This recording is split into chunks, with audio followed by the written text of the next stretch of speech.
వాసుదేవ విష్ణు శ్రీకృష్ణ అచ్యుతానంత గోవింద మాం పాహి. అచ్యుతానంత గోవింద మాం పాహి. నిన్నటి నుంచి మనం ఇక్కడ భాగవత క్రతువు ప్రారంభించుకున్నాం. అంటే భాగవత యజ్ఞం. యజ్ఞం రెండు విధాలుగా ఉన్నది ఇక్కడ. ఒకటి శాస్త్రోచితమైనటువంటి మంత్రద్రవ్య క్రియాత్మకమైన యజ్ఞం ఒకవైపు, ప్రవచన రూపంగా జరుగుతున్న జ్ఞాన యజ్ఞం మరొక వైపు. ఈ రెండు ఒకదానిలో ఒకటి అంతర్భాగం.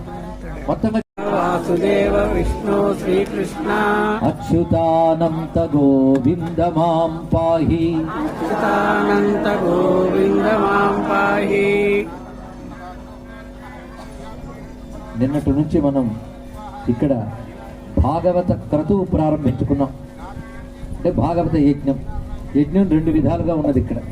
ఒకటి శాస్త్రోచితమైనటువంటి మంత్రద్రవ్య క్రియాత్మకమైన యజ్ఞం ఒకవైపు, ప్రవచన రూపంగా జరుగుతున్న జ్ఞాన యజ్ఞం మరొక వైపు.